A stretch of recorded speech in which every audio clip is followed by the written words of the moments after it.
Salam alaikum wa rahmatullah. Comme ça, Je suis absolument ravi de t'accueillir pour le sommet des impacteurs. C'est la première édition, donc on a vraiment essayé d'avoir un public, un public d'experts large et varié. Est-ce que tu pourrais prendre un moment pour te présenter, expliquer ce que tu fais et puis surtout ta mission aussi dans ton activité entrepreneuriale? oui, je m'appelle El Kaffi Abdelrahman, je suis entrepreneur depuis 2001. Donc j'ai 4 enfants. Donc j'ai commencé ma carrière en Belgique, le pays où je suis né. Donc j'ai fait des études de gestion et de l'informatique. Puis j'ai gravi les échelons petit à petit. J'ai commencé comme support ingénieur, ingénieur système, DSI. Et ensuite j'ai créé ma propre boîte et j'intègre un ERP open source qui D'accord, s'appelait OpenRP, maintenant qui s'appelle Odoo. d'accord. Alors, c'est quoi un ERP au juste? Un ERP, c'est un programme de gestion intégré qui permet à une entreprise de gérer tous les flux en un seul logiciel.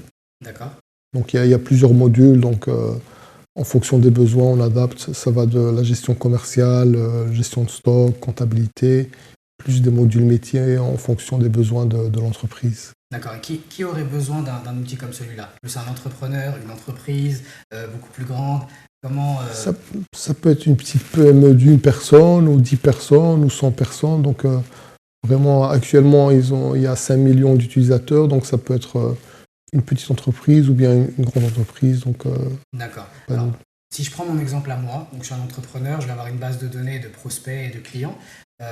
Donc moi, j'utilise déjà des outils pour envoyer des mails, pour suivre un petit peu l'activité. Est-ce que c'est ce genre d'outils que tu proposes ou est-ce qu'on peut faire la même chose avec ce que tu proposes avec ton ERP? Oui, en fait, la différence avec un ERP par rapport à un CRM à part ou bien une gestion commerciale à part, ça permet d'avoir l'intégration. C'est-à-dire on peut suivre la gestion de la relation client du premier abord, l'email, les contacts, la traçabilité, les rendez-vous, et après convertir en un devis et basculer sur la gestion commerciale dans un seul outil, quoi.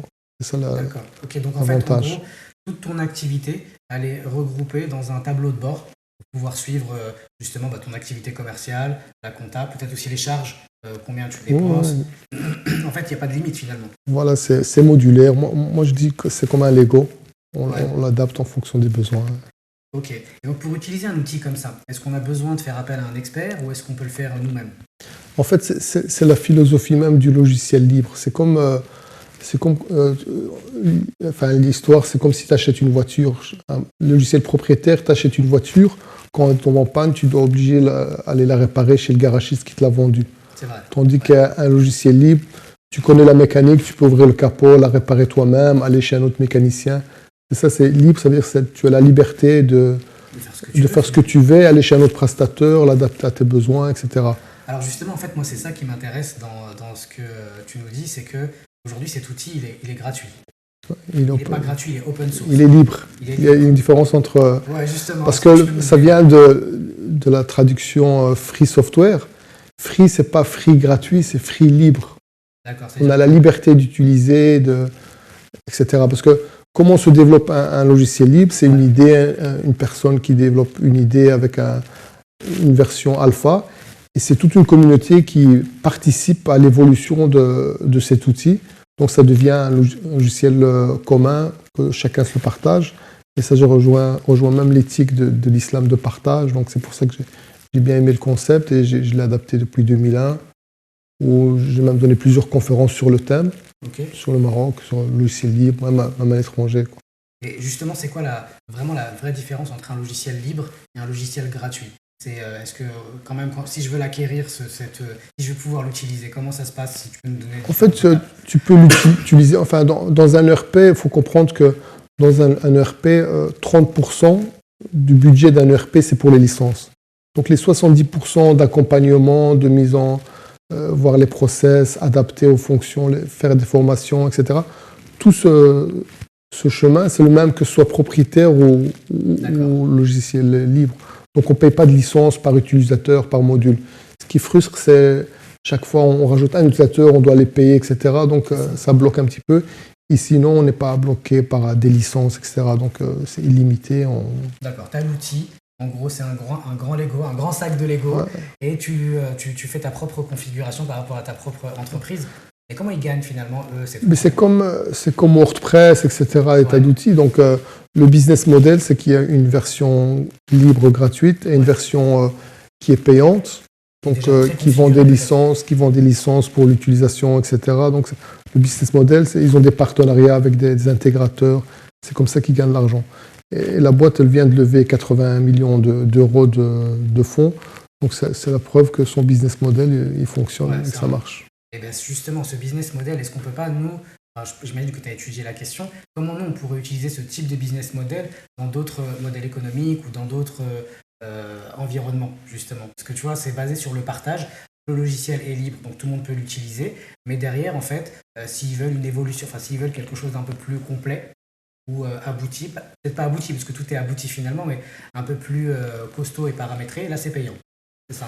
En fait, l'idée... Je suis désolé, hein, Oui, comme je c'est sais, pas, je sais. c'est pas du tout mon Mais en domaine. fait, c'est l'idée de dire que l'open source est moins efficace, c'est faux. En fait, l'éditeur qui choisit le modèle open source pour développer sa solution, c'est qu'il ne veut pas investir dans beaucoup de marketing, investir dans des développeurs. Donc, toute la communauté qui participe à l'évolution du logiciel, c'est des frais en moins pour l'éditeur. C'est-à-dire en quelques temps, rapidement, sa solution elle est testée par des milliers d'utilisateurs qui lui donnent un feedback, qui l'améliorent, etc.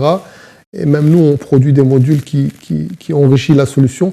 Donc c'est une facilité pour l'éditeur pour rapidement avoir une solution qui répond à plusieurs besoins internationaux sur plusieurs pays. La traduction, tout ça c'est fait par des utilisateurs. En fait, quelqu'un qui veut traduire en une autre langue, il le traduit. Et comme lui, il a profité du travail des autres, il contribue en reversant sa contribution. Et c'est comme ça que ça fait évoluer un logiciel. En quelques années, ça devient international sur plusieurs pays. C'est une manière de faire évoluer le produit.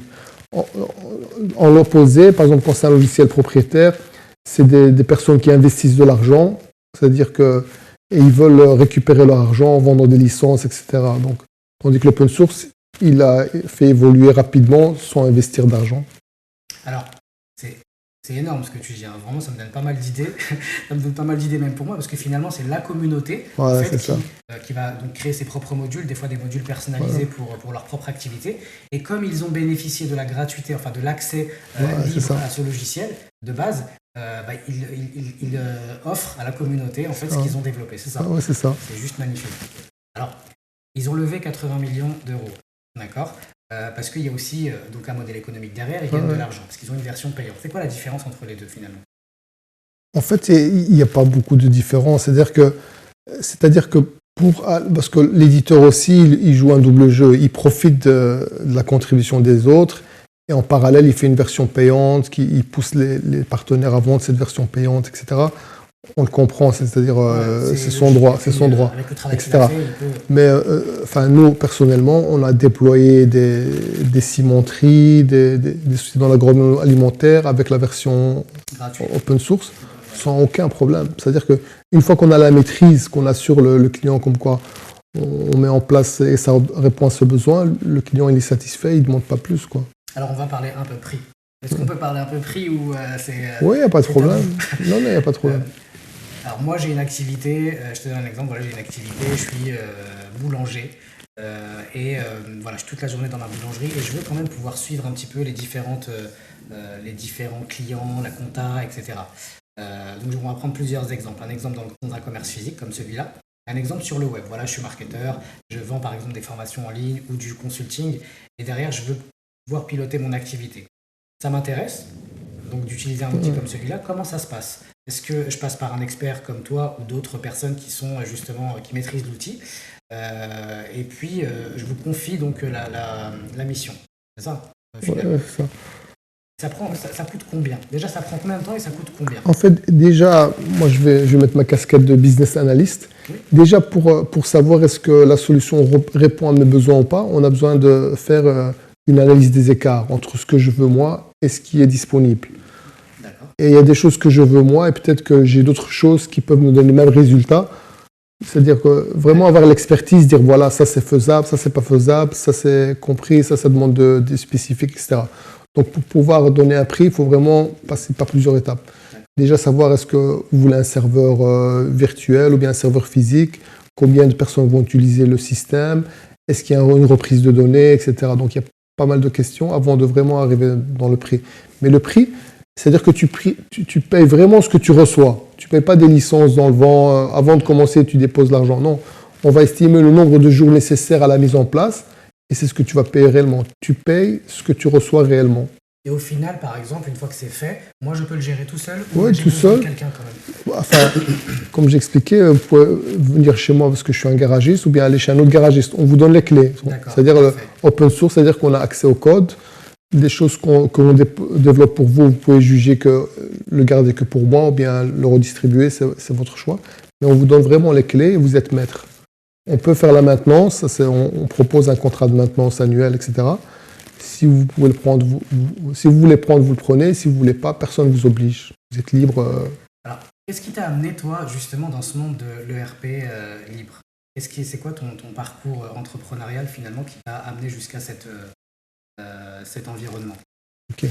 Donc, moi j'ai commencé ma carrière dans l'opposé, dans le logiciel propriétaire. J'étais certifié Microsoft sur pas mal de licences. J'étais consultant SAP, certifié sur plusieurs modules, etc. Et j'ai découvert l'open source par hasard. Je suis rentré dans une boîte où il y avait des ingénieurs open source et j'ai aimé la maîtrise. C'est-à-dire que dans Windows, il y a un pépin, on reboot, on ne sait pas ce qui se passe. Dans Linux, on maîtrise vraiment ce qu'on a sous les mains et on est libre de faire ce qu'on veut. Et c'est comme ça depuis 2001. J'ai pris fait et cause pour l'open source. Parce que voilà, ça t'a plu d'avoir ça correspondait plus à tes valeurs. Voilà, c'est ça, l'éthique. D'accord. Et est-ce que tu as rencontré, ça c'est vraiment pour les gens qui veulent se lancer aussi, qui sont peut-être dans ton cas, moi je connais beaucoup d'amis qui sont SAP, qui sont... est-ce que tu as rencontré des obstacles pendant ton parcours entrepreneurial?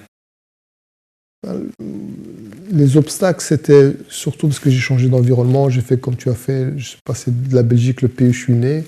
Je suis revenu au Maroc avec toute la famille, etc. Donc, l'adaptation, etc. Donc, ça t'a pris combien de temps environ, l'adaptation? Disons une année.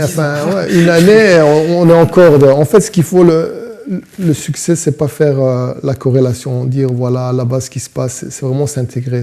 Pas faire le parallèle, dire voilà... Et l'avantage, c'est que moi, je connais pas mal de gens, ils sont venus avec un capital. Et quand il y avait plus de capital, ils sont retournés parce qu'ils croyaient que le capital, c'était ça la solution. Moi, je suis venu avec un savoir-faire. Et c'est pour ça que ça m'a permis de tenir, ça fait 12 ans que je suis ici. Alhamdoulilah. Et j'ai créé pas mal de sociétés. Beaucoup de mes employés sont devenus eux-mêmes entrepreneurs, ont créé leur propre société. J'ai même un employé qui travaille chez Google maintenant, etc. Donc, alhamdoulilah, on voit la contribution. Quand tu es SAP, Microsoft, tu es un numéro dans une grosse boîte. Mais quand tu es open source, tu participes à la construction de cet écosystème. On a même fait venir l'éditeur en 2008. Et alhamdoulilah, on voit les répercussions de notre travail. C'est ça, voilà. C'est ça qui est génial. Qu'est-ce que tu conseillerais à quelqu'un qui est intéressé justement par ce domaine justement de quelqu'un qui veut venir au Maroc déjà, parce que c'est intéressant ce que tu disais avant, quelqu'un qui veut venir au Maroc, donc toi tu conseillerais de venir quand même avec une compétence, quelque chose. Voilà, c'est ça. Alors, une compétence en corrélation avec un besoin qu'il y a au Maroc ou... Un besoin, mais pas croire que le Maroc, il est dû pour quoi. C'est-à-dire déjà ta compétence, elle doit avoir fait ses preuves là où ce que tu es. Il ne faut pas croire quelqu'un qui est chômeur là-bas, il vient ici, il va Eldorado. C'est-à-dire maintenant, il n'y a plus cette barrière technologique. Quelqu'un qui a un PC, une connexion Internet, il est comme celui qui est au Japon, aux États-Unis, etc. Donc, il faut vraiment venir avec une valeur ajoutée. Donc, se faire l'expertise là où on est et venir au Maroc avec cet apport en plus. Alors, dans ton activité entrepreneuriale, aujourd'hui, tu fais aussi des formations physiques. Donc, tu formes les gens à l'utilisation de l'outil ou à la conception de modules. Qu'est-ce que tu enseignes dans ces formations? En fait, c'est des formations fonctionnelles. C'est-à-dire qu'en 2-3 jours, en fonction du public, j'apprends de A à Z comment mettre en place l'outil, le paramétrer, le configurer, l'adapter à nos besoins, etc. Donc c'est ça la formation. Je le fais au Maroc, aussi en Belgique et en Côte d'Ivoire. Et maintenant, je recherche un partenaire sur Paris aussi pour pouvoir le développer aussi sur Paris. Tu parles de Côte d'Ivoire. Alors, est-ce qu'il y a un vrai élan vers l'entrepreneuriat en Afrique? Parce que moi, j'ai une réponse, parce que dans mon activité, il y a de plus en plus de gens, des Africains, qui me contactent, qui prennent les formations et qui se lancent, parce que finalement, il n'y a plus de barrière, comme tu disais, on peut travailler depuis n'importe où dans le monde. Est-ce que c'est la même chose pour toi? Est-ce qu'il y a une différence quand tu formes les gens donc en Afrique et en Belgique?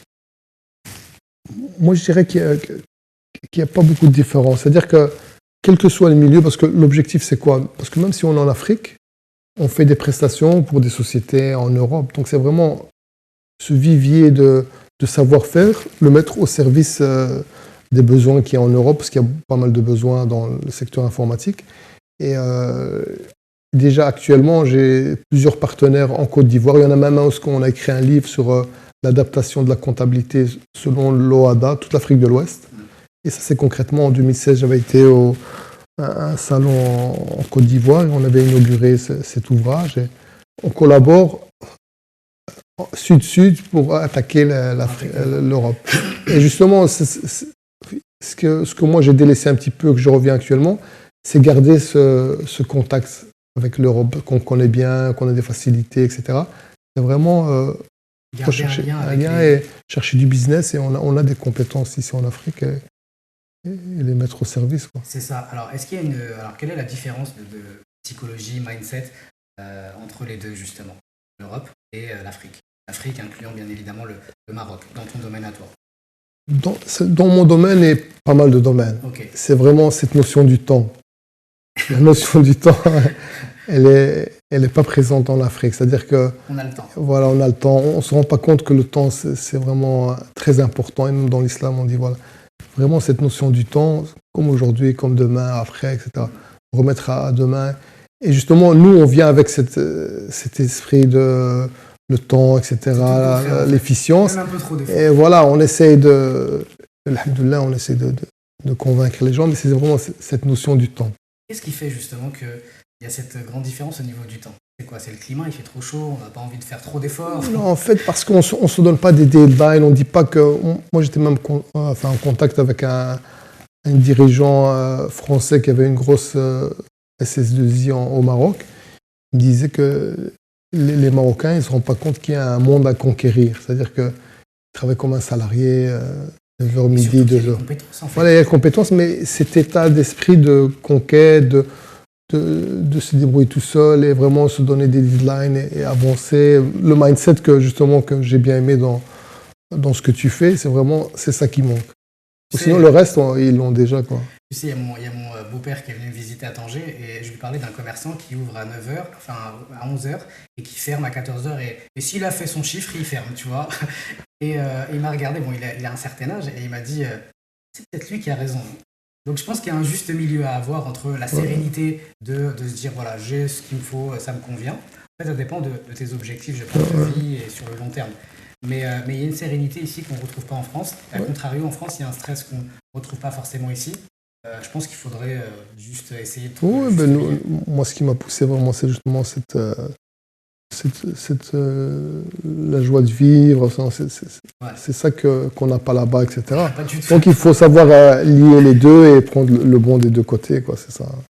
Qu'est-ce que tu conseillerais aux jeunes qui veulent se lancer aujourd'hui? Je suis salarié, je suis dans une boîte, ça fait des années, je suis bien payé.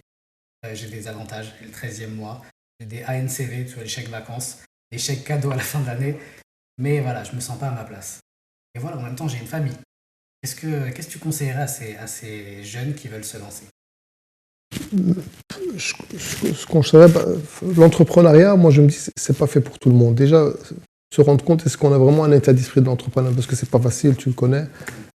C'est quoi un état d'esprit entrepreneurial pour toi? C'est-à-dire avoir cette patience, etc., dans l'adversité, vraiment essayer de développer, etc. Donc les gens, ils préfèrent être peinards, être payés à la fin du mois. Entrepreneur, c'est vraiment construire quelque chose.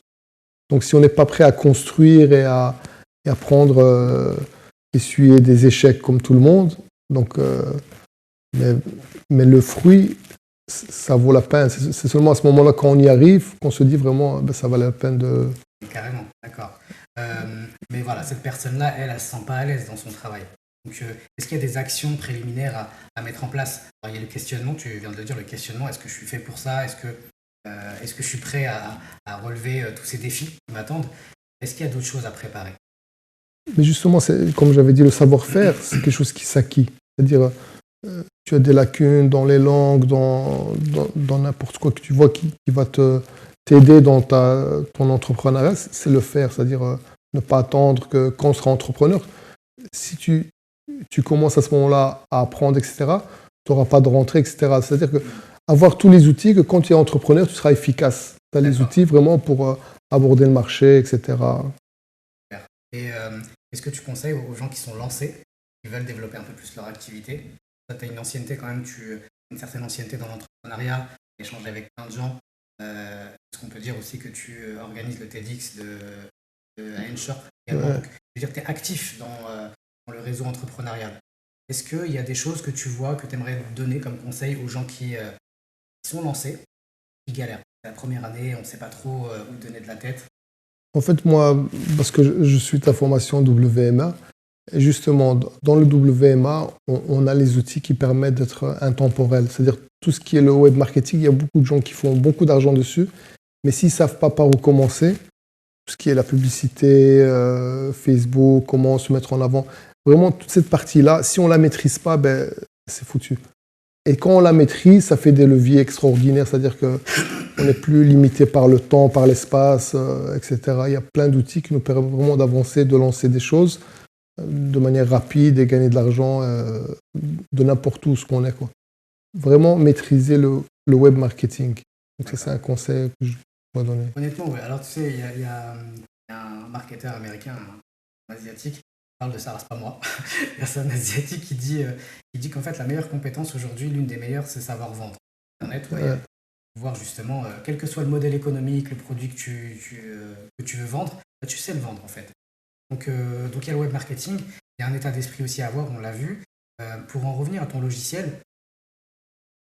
comment on peut faire pour faire appel à tes services, à toi, pouvoir nous aider justement à concrétiser cette mise en place de logiciel? Tu vois les outils qu'il y a un petit peu dans WMA aujourd'hui qu'on propose. Il y a un autorépondeur, il y a un outil pour faire des webinars, il y a un outil des conférences en ligne, il y a des outils pour publier sur les réseaux sociaux. Est-ce que tout ça, ça peut être intégré dans cet outil de open source? En fait, cette partie-là, il y a des outils très spécialisés qui permettent vraiment de bien.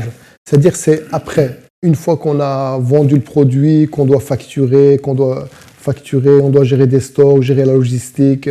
Je viens de développer pour un qui fait de l'import en Belgique.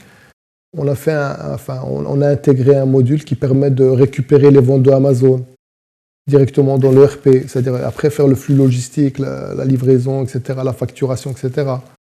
Faire un connecteur avec le transporteur directement. Tu as déjà plein d'outils comme ça. Voilà, c'est ça. Comme je t'ai dit, c'était un Lego. Et avec mon expertise, moi je suis sur cet outil-là depuis 2006. Avant, il s'appelait Tiny ERP. Comme ils ont attaqué le marché américain, Tiny, ça veut dire petit, donc ils ont choisi OpenERP. Et dernièrement, comme c'est devenu plus qu'un ERP parce qu'ils ont rajouté la composante e-commerce, ils l'ont appelé Odoo.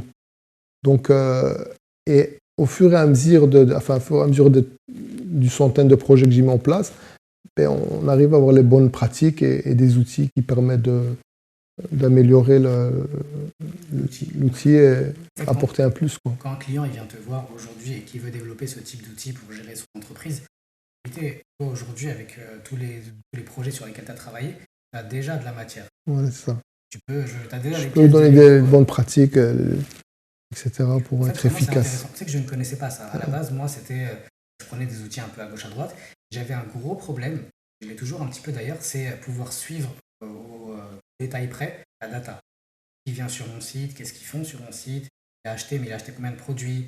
Donc du coup, ça passe je passe aujourd'hui par une configuration qui me coûte peut-être 1 500 €. Pour vraiment faire ce que tu dis toi, c'est-à-dire un CRM. Alors est-ce que tu peux me dire c'est quoi un CRM pour que les gens comprennent l'intérêt aussi? Un CRM, c'est la gestion de la relation client. C'est toutes les étapes de l'avant-vente. C'est-à-dire, on a un prospect. C'est-à-dire que le prospect peut venir, on va sur un salon, ou bien même sur le site web, quelqu'un remplit un formulaire de contact, ça aboutit dans mon CRM. Et dans mon CRM, je fais évoluer du trafic vers un client qui achète. C'est-à-dire faire toutes les étapes. Je rappelle le client. Et même, on a même développé une composante smartphone. Ça permet les commerciaux, ils peuvent faire le suivi des rendez-vous, l'évolution avec leur téléphone. Donc, faire le suivi de toute la relation client, parce qu'un client, il aime bien qu'on se rappelle de lui, qu'on voit toutes les étapes pour qu'il y passe. Absolument. Et donc, ça permet, si tu veux, d'avoir une traçabilité de tout ce qu'on fait avec le client dans l'avant-vente, que ce soit les rendez-vous, que ce soit toutes les opérations, un coup de téléphone, un email, il est intéressé par tel produit. Jusqu'à ensuite, on le fait basculer dans la gestion commerciale en un seul clic. Donc le workflow, voilà. Là, il est devenu dans la gestion commerciale, on lui fait un devis, on lui fait un bon de commande, bon de livraison, on le facture, on fait suivi du paiement, etc. Est-ce que tu as déjà vu des entreprises qui ont utilisé ce genre d'outils et ça a eu vraiment un impact commercial important? En fait, avant-après, c'est-à-dire que c'est le client qui s'en rend compte. C'est-à-dire avant, on avait Excel, on devait courir, on devait consolider. Maintenant, ça permet d'avoir une situation en temps réel. C'est l'avantage de l'ERP. C'est-à-dire qu'on a un tableau de bord, on a une situation en temps réel.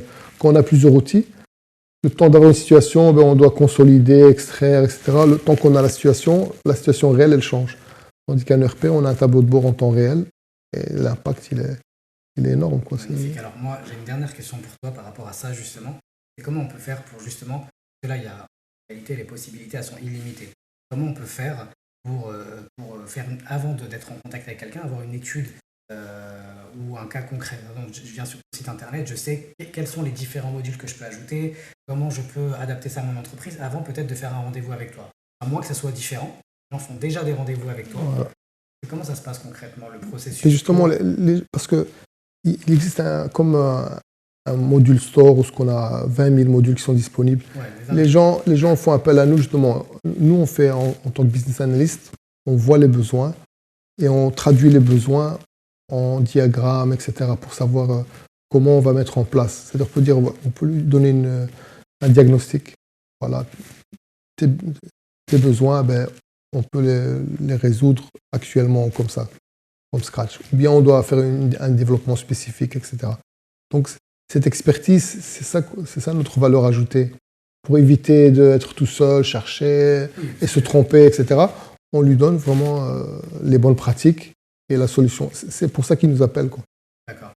Je mettrai tes contacts, bien évidemment, parce que c'est un sujet hyper intéressant, et je le dis vraiment, j'ai mon épouse qui travaille dans une ONG internationale, et dans cette ONG, justement, ils ont fait un gros travail qui a duré 1 an, où effectivement, j'avais pas encore accès à toi, et ils ont pris donc plusieurs logiciels qu'ils ont mis ensemble. C'est bien, mais finalement, comme c'est plusieurs logiciels, à chaque fois qu'il y a des mises à jour chez l'un, c'est un peu plus compliqué. Enfin, ça peut faire bugger le reste. C'est le cas de WordPress aussi. Donc du coup, je sais qu'il y a un vrai intérêt. Et je voudrais vraiment que les gens comprennent que s'ils sont entrepreneurs, s'ils commencent à développer leur activité, en fait, ce genre d'outil peut les aider à mieux gérer leur entreprise, mieux savoir exactement quelle stratégie employer les années suivantes. Donc ça, c'est très intéressant. Il y a un deuxième point qui m'a vraiment intéressé dans ta présentation, c'est cette idée du logiciel libre, open source. Et ça, je crois que ça correspond totalement donc, à nos valeurs islamiques. Alors, mon cerveau, il est en surchauffe, tu le vois pas là, mais il y a plein de fumée à l'intérieur. Je suis en train de me dire que finalement, c'est un modèle économique qui nous correspond et que l'on va comprendre très facilement, parce qu'il y a beaucoup d'entraide dans notre communauté. C'est censé avoir beaucoup d'entraide. Et est-ce que tu as une idée, toi, comme ça, de choses qu'on pourrait faire, créer, qui ressembleraient à ça au sein de la communauté, par exemple? En fait, c'est-à-dire que n'importe quel besoin, tu as parlé d'une ONG, par exemple, une association, une ONG qui a des besoins spécifiques, c'est développer, adapter l'outil à ses besoins, et après mettre à disposition ce qui a été développé à toutes les associations qui ont les mêmes besoins. Donc c'est vraiment partager, c'est-à-dire financer au départ une adaptation et après partager à toute la communauté pour éviter que chacun paye le développement. Donc, le souci, c'est que ça va être difficile à faire passer comme message, parce que derrière, s'il n'y a pas de rentabilité financière, on ne va pas comprendre. Mais l'avantage de cette ERP, c'est que tu as un logiciel libre, toute la communauté travaille à justement le développer par rapport aux modules qu'ils ont eux-mêmes développés. Derrière, il y a un truc payant. Et c'est ça, en fait, qui leur permet justement de rester, parce que finalement, ils ne peuvent pas travailler gratuitement sur le long terme. Donc, cette association qui développe son logiciel et qui le partage avec une communauté, ok, mais comment elle en tire un profit? Qui c'est elle? N'importe quelle entité qui développe un logiciel libre. En fait, c'est-à-dire que nous actuellement, on a développé des modules et on les a mis à disposition sur l'App Store de Odoo, de l'outil. Donc, on a déjà rentabilisé, c'est-à-dire qu'on facture des journées hommes pour développer ce qu'on a développé. Donc, ça veut dire qu'on a déjà été payé. Donc, quand on le remet, ben, on l'a déjà rentabilisé. Au contraire, ça nous fait de la publicité. Les gens qui téléchargent notre module, on l'a eu, on a développé un module pour la gestion de transport qu'on a mis à disposition dans l'App Store de Odoo. Il y a une personne qui l'a téléchargé au Bénin. Elle avait des besoins spécifiques, elle a fait appel à nous. Ça nous génère de la prestation. Ah, tu vois, donc voilà, c'est cet élément qui me c'est manque. donné pour recevoir. C'est juste magnifique. Mais vraiment, je ne connaissais absolument pas ça. Alors j'entendais parler de OBS, etc. Et je ne comprenais pas pourquoi c'était gratuit. Là, je vois qu'effectivement, il y a un aspect entraide. Et en même temps, tout le monde en profite. Voilà, et ça vous revient d'une manière ou une autre. Franchement, Jazakallahu khairan, un grand merci à toi. Est-ce que tu as un dernier conseil à donner? Parce que l'objectif du sommet, je le rappelle rapidement, c'est aider les gens, donc le public, à atteindre ses objectifs sur le plan personnel, professionnel et spirituel en 2020. Donc, vraiment faire une année exceptionnelle en 2020. Est-ce que tu aurais un dernier conseil éventuellement, plus de ceux que tu as déjà donnés, pour que les gens puissent atteindre leurs objectifs en 2020? Mais justement, moi j'ai présenté l'outil en tant que prestataire pour des clients, mais ça peut être quelqu'un qui maîtrise l'outil qui peut devenir aussi prestataire. Comme j'ai dit, j'ai plusieurs de mes employés qui sont eux-mêmes devenus entrepreneurs. Donc vraiment, ne pas hésiter parce que cet outil, il explose, il y a beaucoup de besoins, etc. C'est de devenir prestataire et faire une société qui donne des... Ah, ça y est, ta boîte mail, elle va exploser. L'outil, il explose, mais ta boîte mail, elle va exploser aussi. Donc, pas de problème. Ok, Barakallahu fik, un grand merci à toi en tout cas. Pas de problème. Pour d'avoir accepté l'invitation et qu'Allah subhanahu wa ta'ala t'accorde la réussite. Barakallahu fik. Barakallahu fik.